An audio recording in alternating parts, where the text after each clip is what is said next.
The essence of this approach is very simple. There really are no metaphysical experiences that determine the outcome of our life.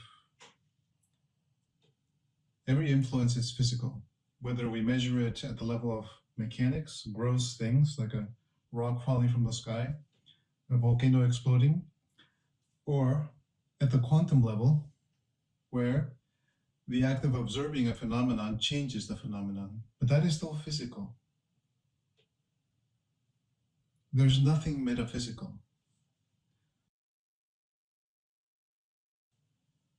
That is just absurd. And so we use that to our advantage. Number one, to remove any sort of superstition, which we can remove ourselves. No one does it for you. You do it for yourself. Simply by empirically observing the reality of your person, of the circumstances of your life, your relationships with others, they tell you everything that you need to know. There are no spiritual, intellectual, philosophical, poetical, historical reasons for our incapacity to be happy and content. They do not exist.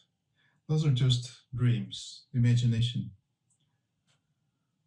If we wish to spend a lot of time, which of course there's nothing wrong with that, if we wish to spend a lot of time in our life to investigate all these possibilities, which many people do, that's fine.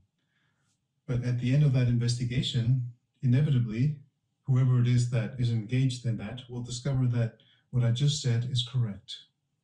There are no metaphysical reasons for my unhappiness, my discontent, my uncomfortableness with myself.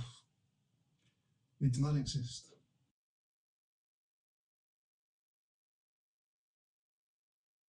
It really comes down to the fact that we currently right now have a body which is sitting there, breathing, doing things mostly on its own. It's breathing, regulating hormones, beating the heart.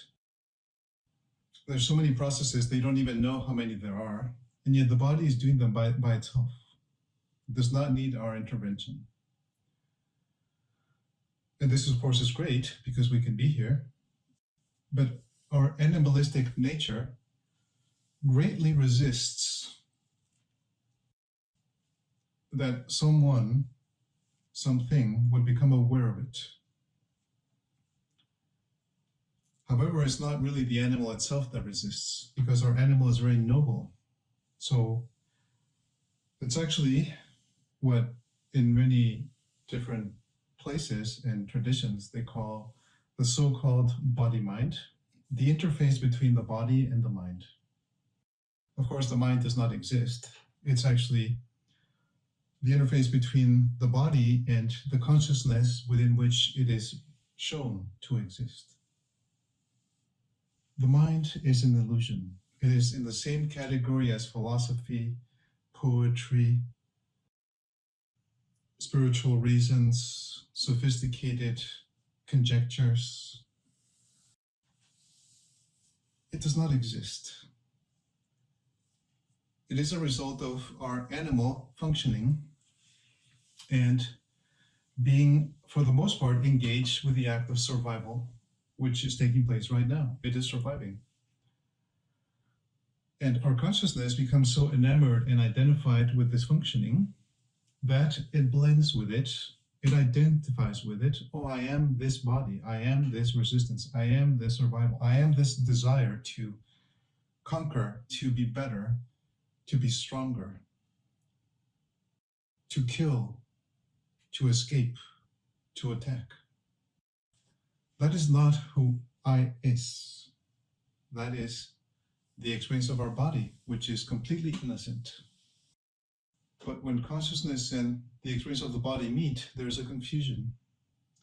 Because this meeting, naturally, is going to be relative to our great openness, is going to be experienced as a contraction, a contraction. Oh, get me out of here. What is this? What is this heavy monkey suit? experience. Everything is so dense and unpleasant and sweaty, and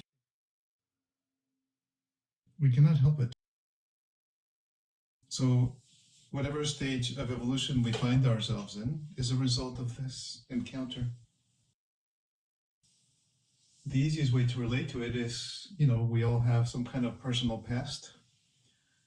And in the course of the development of that past, things happened that caused many injuries to our sense of being, this great openness, this great innocence. These all things happen to our body, happen to the person with a name. And since we are so completely, of course, with no fault of our own, completely innocently engaged in believing that we are this body, because that is what it feels like, and that is what we are told, then that is what we believe, and that becomes our reality. But in this belief, we are simply ignoring ourselves. We forget ourselves. We forget that we are being conditioned. It's really the conditioning of the interface between consciousness and the body, the mammal, the animalistic nature, so survival, that we get very confused. And the primary result for everyone at this very moment, all over the world, is, there is such a thing as a mind, and I am this mind. There is not even a relationship that I am this mind. It is completely implicit. This relationship is non-existent in the realm of consciousness. And in this approach, we seek to make that relationship clear first. I am believing that I am this mind. But this mind does not exist. What is this mind? And maybe we can begin to disentangle our intelligence from this great contraction.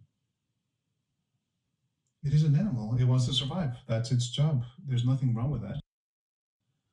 But if I wish to be happy and content and actually be myself, honor myself, the greatness that I am, then maybe it is helpful to see that I cannot possibly be this body experience, this person, whatever the name is, whatever the history is, whatever the family is.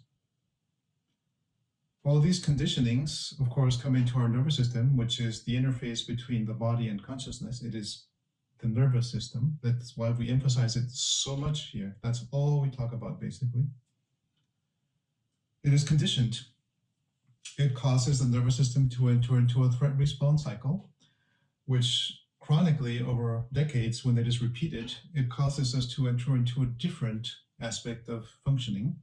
I call it the maladaptive threat response cycle. The threat response cycle is very functional. It is very beautiful. It keeps us alive. The maladaptive threat response cycle does not keep us alive. It ensures our misery. It's like a hypnotic nightmare, basically. And we believe it, and we feed it. But you see, the main point what I want to make, I guess, with these words is that if we look at the interface between consciousness and the body, the animal, the threat response cycle, it's really at the level of the nervous system that it has this influence upon us. The influence of becoming identified. Why do we become identified? Because there's a threat response. And if I identify with surviving that threat, I must contract myself. I must punish myself. I must punish others. We live in the reality of punishment. Everybody must be punished. Nobody can be different. So the effect of the punishment in us is, again, not metaphysical. It is not philosophical. It is not liturgical or spiritual. It is very raw and clear.